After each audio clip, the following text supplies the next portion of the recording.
Whoa! Almost dying before I start a stream. That's got to be a new record there. Anyway, ladies and gentlemen, welcome all to this review that I'm going to do of a horror movie that I actually watched today. I've seen this movie before, but I figured to rewatch it today just because. Usually during the month of October, I've been doing it since 2019. I watched 31 horror movies in 31 days in the month of October. And I definitely came across a big time classic today. Definitely watched it. The 1979 Italian zombie flick known as Zombie or Zombie 2 in Italy or Zombie Flesh Eaters in the United Kingdom.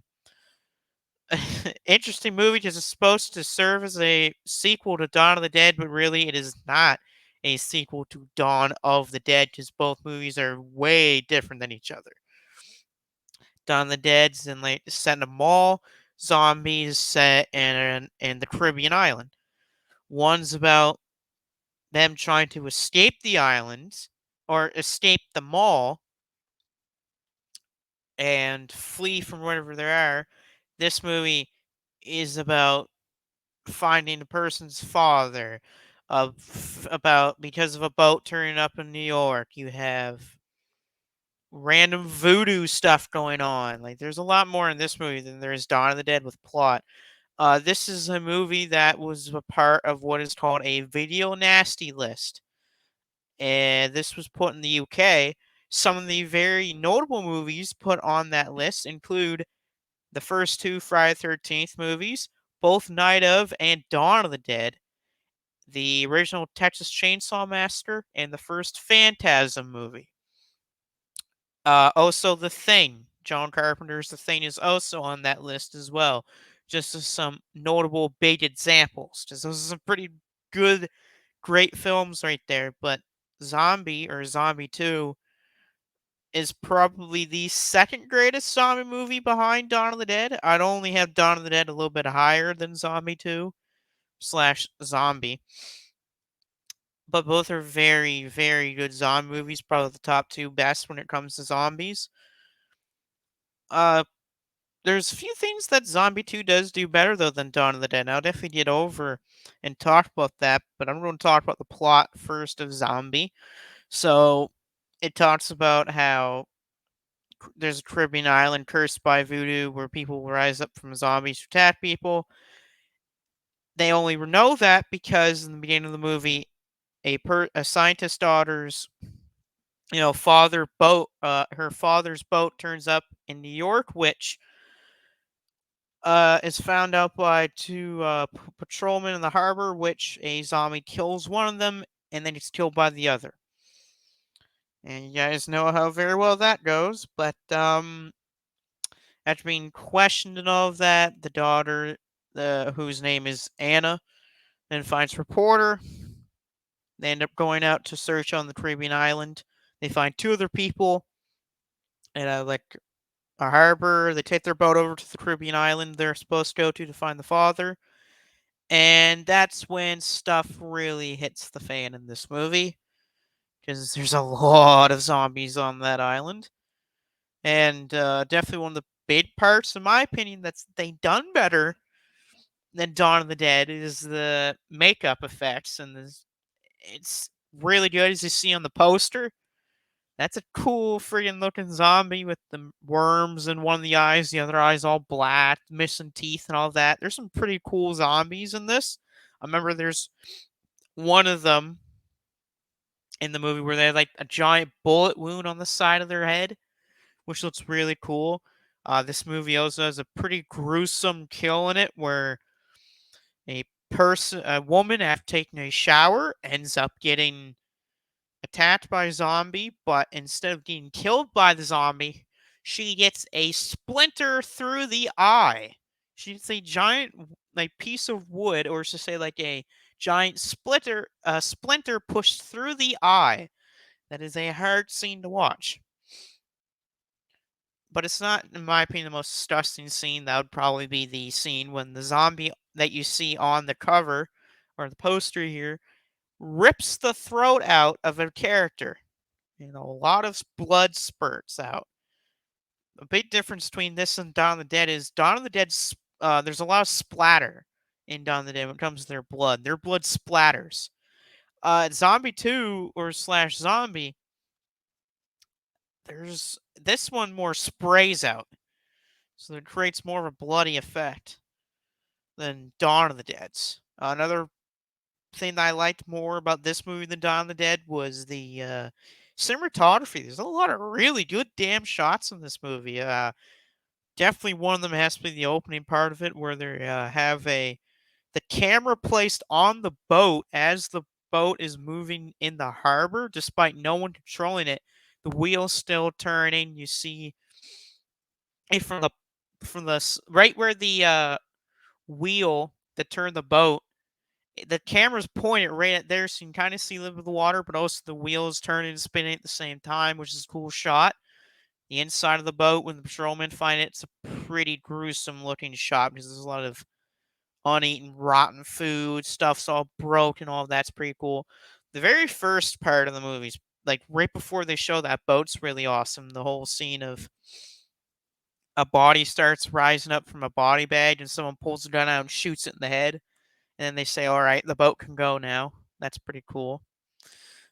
Um, Another really cool shots right near after all the zombies start really coming up out of the ground, which is after that character's throat gets ripped out.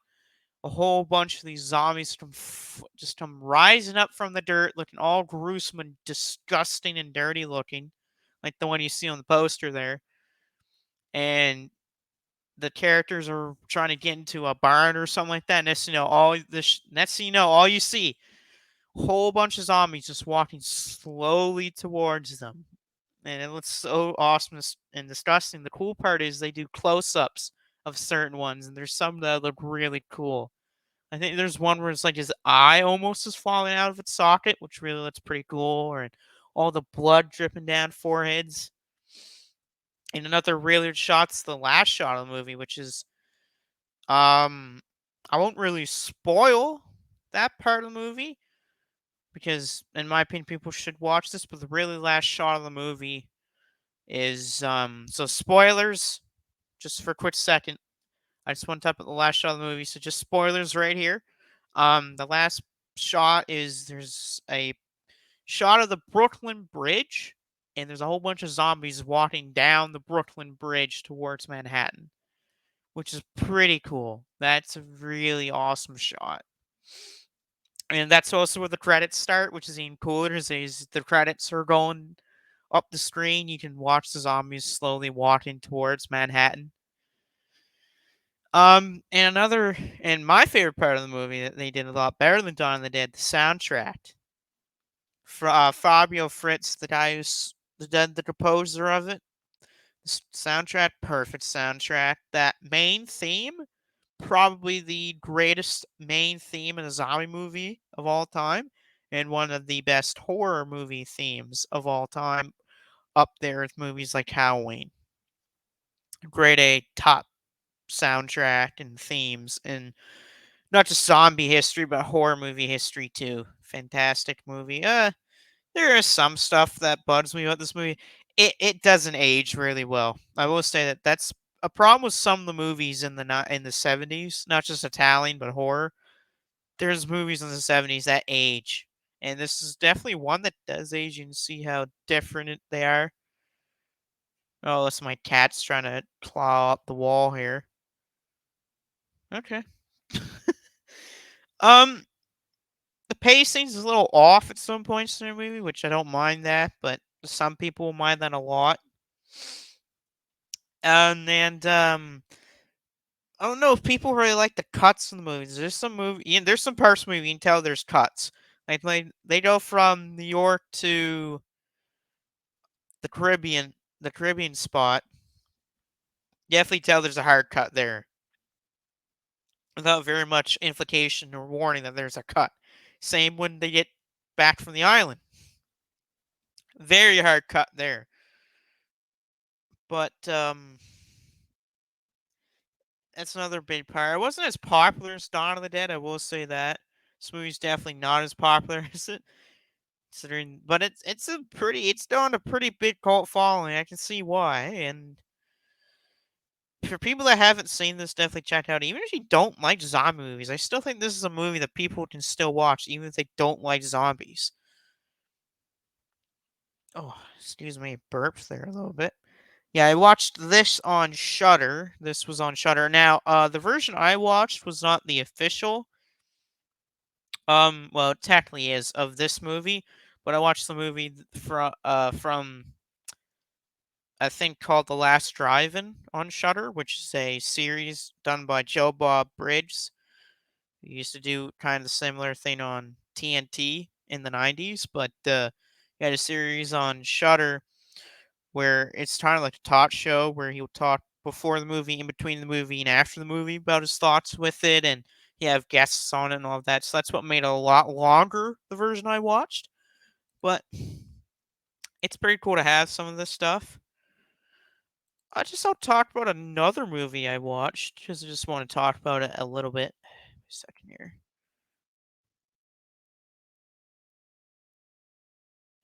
I want to talk about VHS a little bit. VHS 85. It just came out. Like if I go to my calendar here, don't care. If I go to my calendar, it came out Friday, and I watched that Friday. It's pretty cool. I liked it. One of the better VHS movies. On the scale of VHS movies, I'll put this above Viral, of course, as Viral sucks. I'll put it above 99, and I think I'll put it above 1. But I definitely will not put this above 94 and 2. Those 94 and 2 are very neck and neck when it comes to the best of the VHS movies, but this is another one of the 31 and 31s I've watched. Very interesting movie, especially the fact that most of the big part of the movie is a documentary because the wraparound segment for this, which is called Total Copy, which is made by this man, David. He's a guy who also made another big part of the VHS series, which he made one of the best tapes in that entire series. Not the best tape, because it's not Safe Haven from VHS 2, but this is still a pretty cool one because it's about a alien creature who looks like a child being forced to watch things from the 80s on a TV. And the scientists had to basically study him. You can definitely tell that it goes off the walls very fast. And the last part of it's pretty interesting. I won't spoil it because this is a new movie. But if you haven't seen it, it's very interesting. Probably the best segment of this would be the Dream Kill segment. Very, very awesome.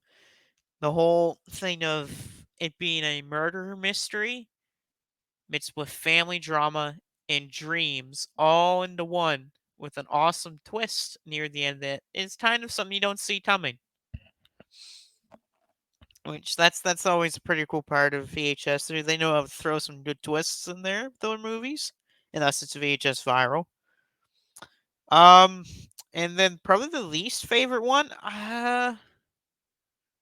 the first one was kind of iffy because it's one where they kind of like leave it on a cliffhanger, but they come back to it later in the movie. But I'll probably say the TKN OGD one, which is a one about virtual reality and technology. Very interesting one to say the least, where a person tries out this VR tech for the first time, then gets attacked by a demon in game, and then gets killed by that same demon. But yeah, very interesting one. But there's other ones that are kind of cool. God of Death was pretty interesting to watch, as it was set in Mexico during an earthquake. And then when you find out the whole story and the background behind Total Copy and what they did with the alien, oh yeah, very interesting. Like super, super, super interesting about why scientists do that. And to be honest, I feel like that might happen maybe in the world one day. What happens in Total Copy in real life? an alien that can kind of, you know, precipitate and kind of do what we do from an aspect of TV. But anyway, I hope you enjoyed this little brief segment of my reviews of each, of Zombie 2 and VHS 85. Out of a score of 10, I'll probably give Zombie a 9.3 or 9. Oh, not 9.3, not that high. Probably for a zombie movie, it's up that high, but for a horror movie, I'll probably get like an 8.8, 8.9. VHS 85 probably gets an 8.1, 8.2 score, probably. Pretty nice up on the scale, but oh, and and via the VHS series, it's getting a 9.2. It is VHS 94 and 9 and VHS 2 get like 97, 98. So yeah, but anyway, hope you enjoyed this little review of VHS 85 and Zombie. Hope you all enjoyed this review, and we'll see you next time.